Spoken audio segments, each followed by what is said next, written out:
নমস্কার সবাইকে, simple lifestyle সুদেশনার আরও একটি নতুন ভিডিওতে আপনাদেরকে স্বাগত জানাই।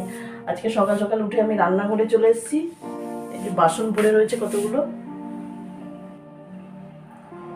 এতগুলো বাসন জমে রয়েছে, মাজবো।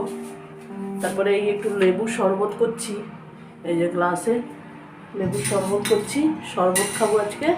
তারপরে চুলগুলো পুরো এলোমেলো, আজকে মাথায় শ্যাম্পু করবো, দিয়ে তারপরে ফ্রিজটাকে একটু ভালো করে পরিষ্কার করবো। ফ্রিজটা অনেক দিন ধরে পরিষ্কার হয়নি, পরিষ্কারই আছে, আমার বাড়ির ফ্রিজ অত নোংরা হয় না, তো তাও মনে হলো না অনেক দিন পরিষ্কার করা হয়নি, একটু ভালো করে ডিপ ক্লিন করে দিলে ফ্রিজটা ভালো থাকবে। কারণ সবজি টবজি ও নোংরা টোংরা গুঁড়ো টুড়ো পড়ে তো, পোকা টোকা, তো তার জন্যই ফ্রিজটা একটু ডিপ ক্লিন করে নেবো।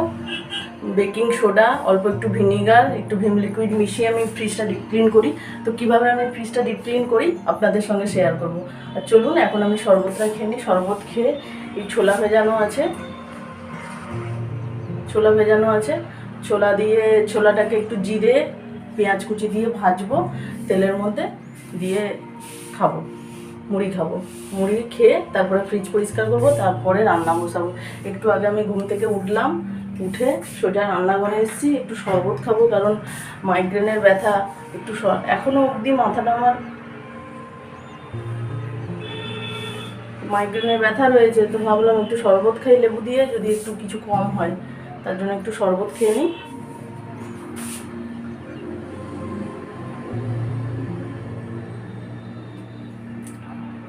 অনেকদিন পরে নুন লেবু চিনি দিয়ে শরবত খাচ্ছি। এই লেবু চিনি শরবতটা আমার মা বাবা খুব খায়, আমার বাড়িতে খুব হতো, কিন্তু এখন আর সেগুলো হয় না। যখন শরীরটা একটু খারাপ হয় তখন মনে হয় না এই শরবতটা একটু খাই।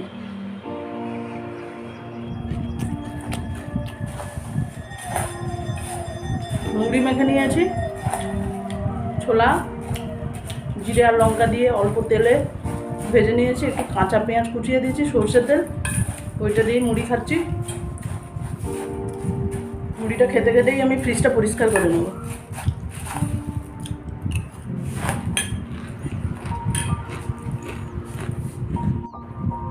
একটা বাটির মধ্যে ভিনিগার, ভিম লিকুইড আর অল্প একটু বেকিং সোডা অ্যাড করে নিয়েছি। এইটা ফার্স্টে পুরো ফ্রিজটার সমস্ত কিছু কাভার খুলে সমস্ত জিনিসপত্র বার করে এটা ফার্স্টে ফ্রিজে ভালো করে জায়গাগুলো লাগিয়ে দেবো, যে জায়গাগুলো একটু দাগ হয়, তারপরে কলিন দিয়ে মুছবো। আমার এত কাশি হয়েছে, শরীরটা ঠান্ডা যে কোথা থেকে লেগে গেল এত গরমের মধ্যে জানি না। তো এগুলো বার করে আমি ভালো করে প্রলেপটা লাগিয়ে নেবো, লাগিয়ে তারপরে ফাইনাল কলিন দিয়ে মুছে দেবো, পুরো চকচকে হয়ে যাবে। এই প্রলেপটা লাগালে ফ্রিজের যে গন্ধ একটা থাকে বা ছোট যে দাগগুলো পড়ে, সবজি টবজি রাখলে যে একটা বাজে দাগ পড়ে, জলের একটা দাগ বসে, এই প্রলেপটা লাগালে দাগটা চলে যায়। এগুলোতে সব গুড় আছে, আমার বাবা বাড়ি থেকে গুড় পাঠায়, সারা বছর গুড় আমি ফ্রিজে স্টোর করে রেখে, চিনিও ফ্রিজে রেখেছি। এত পিঁপড়ের জ্বালাতন, কৌটোর মধ্যে রাখলেও কৌটোর মধ্যে ঢুকে যায় ফ্রিজে। এটাও গুড়, লাচ্ছা আছে।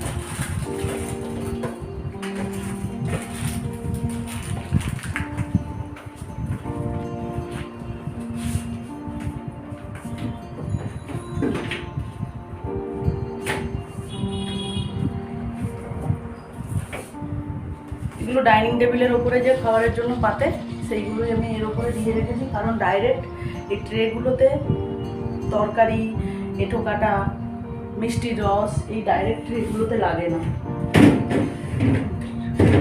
ট্রেটা আমার পুরো পরিষ্কার আছে। এই যে এইগুলো আপনি যদি কখনো ফ্রিজ পরিষ্কার করতে না চান, তো এইগুলোই শুধু এই পেপারগুলো ধুয়ে দিলেই আপনার ফ্রিজটা ভালো মতোই পরিষ্কার হয়ে যাবে। এই কাঁচগুলো ধোয়ার কোনো দরকার নেই। এগুলো ধুয়ে নেবো।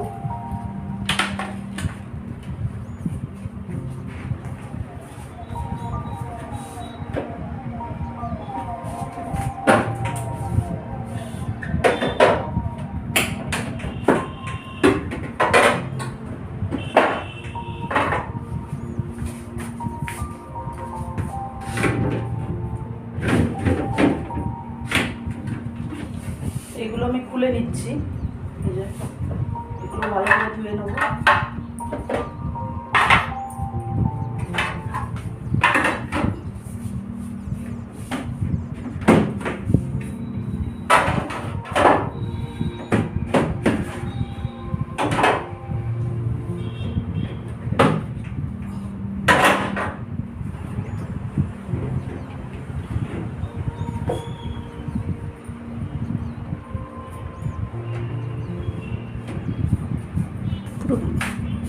পুরো জমে আছে এখনো, তো একটু গলুক, বরফটা একটু গলে যাক, তারপরে ডিপ ফ্রিজটা পরিষ্কার করে নেব।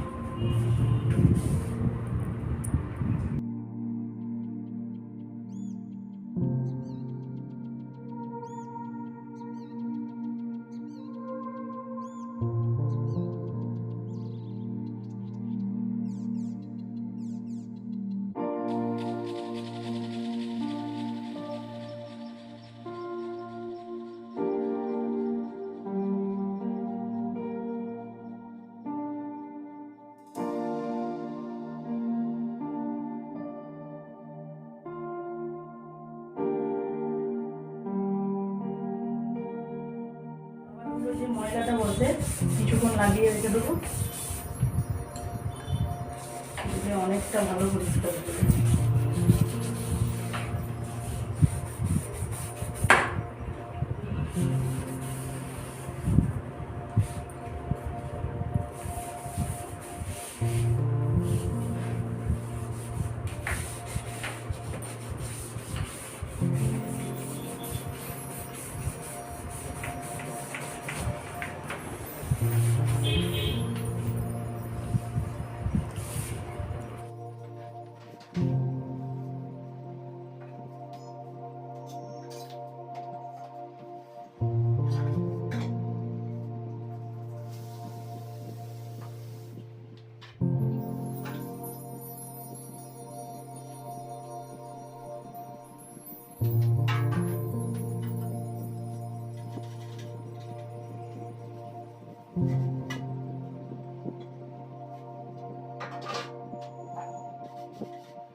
বরফটাকে ভালো করে সরিয়ে দিয়েছি, তুলে তুলে তুলে তুলে ফেলে বার করে দিয়েছি বেসিনে।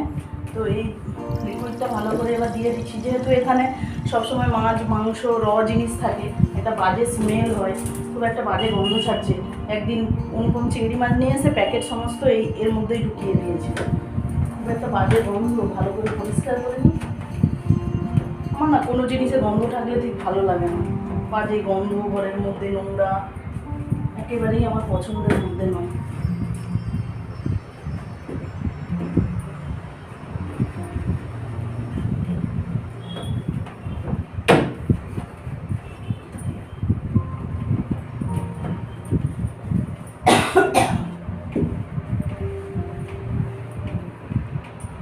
একটুক্ষণ থাকুক, এবারে কলিং দিয়ে ভালো করে মুছে নেব, দিলেই ফ্রিজ মোছা রেডি হয়ে যাবে।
ফ্রিজের কভারটা আজকে ধুয়ে দেবো।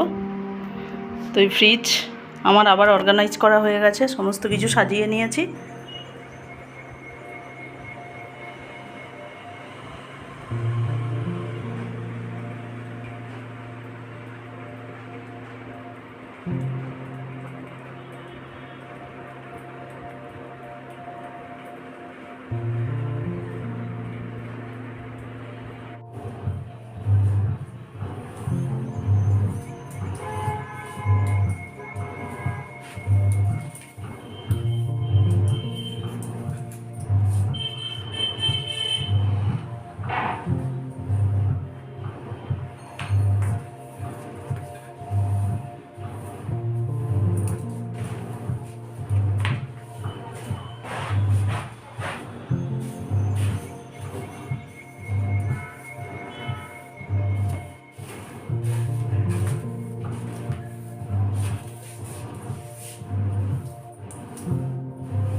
এই যে আমি স্নান করে চলে এসেছি, এবার একটু খাবো, দিয়ে একটু রেস্ট নেব, তারপরে অনুপম অফিস থেকে আসলে বিকেলে বেরোবো।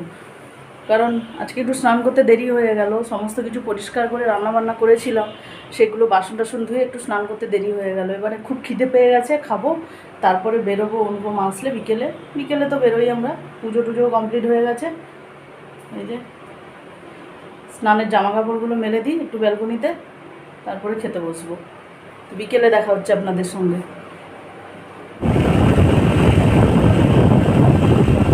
এই যে বেরিয়ে পড়েছি, বিকেলবেলা পাটুলি যাচ্ছি, ওখানে একটু বসবো, গল্প করবো, কি করবো আর ঘরে বিকেলবেলা।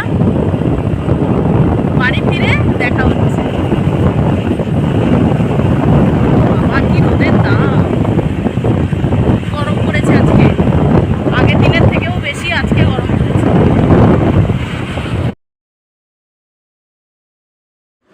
এবারে পয়লা বৈশাখে তেমন কিছু কেনাকাটা করা হয়নি, কারণ এদিক ওদিক গেছি ঠিকই, সময় সুযোগ কোনোটাই হয়নি, আর মন থেকে ইচ্ছেও হয়নি যে জামা কাপড় কিনি। মনে হচ্ছে কবে একটা বড় গাড়ি কিনবো, ট্রাভেল ব্লগে বেরোবো, আপনাদের সঙ্গে সুন্দর সুন্দর ভিডিও শেয়ার করব।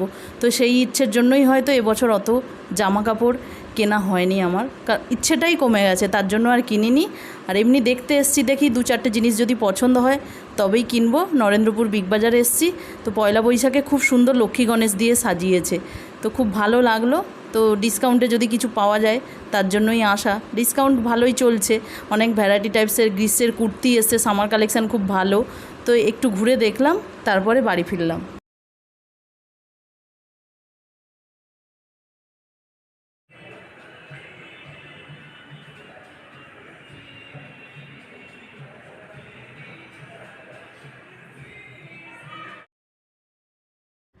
তো ফার্স্টে ঢুকেই ঘরে পরার জন্য ফুল প্যান্টগুলো কটা দেখছিলাম, ভালো অফারে চলছে, আর দু চারটে টপও দেখে নিলাম। আর অনুপমের জন্য এই হলুদ কালারের পাঞ্জাবিটা দেখছিলাম, ব্রাইট কালারের, সামনেই যেহেতু বেড়াতে যাব, তো তার জন্য কিছু বাজার করলাম, দু চারটে টপ কিনলাম, একটা পাঞ্জাবি নিলাম অনুপমের জন্য, আর একটা হাফ নাইটি নিলাম গেঞ্জির, বাড়িতে পরা সব সময়। তো বাজার কমপ্লিট হয়ে গেছে। তো কোথায় যাচ্ছি, কবে যাচ্ছি, অবশ্যই খুব ভালো ভালো ব্লগ আসবে, ভালো ভালো ভিডিও আপনাদের সামনে তুলে ধরার চেষ্টা করব। অবশ্যই দেখতে থাকবেন আমার ভিডিওগুলো, যতটুকু পারবো ততটুকু আপনাদের সঙ্গে ভালো করে তুলে ধরার চেষ্টা করব। এই বাড়ি আসলাম প্রায় 9:30 বাজে। তো আজকের এই ছোট্ট ভিডিওটা এখানেই শেষ করছি। সবাই ভালো থাকবেন, সুস্থ থাকবেন, সাবধানে থাকবেন। দেখা হচ্ছে নেক্সট আরও একটি সুন্দর ভিডিওতে। Tata, good bye, good night.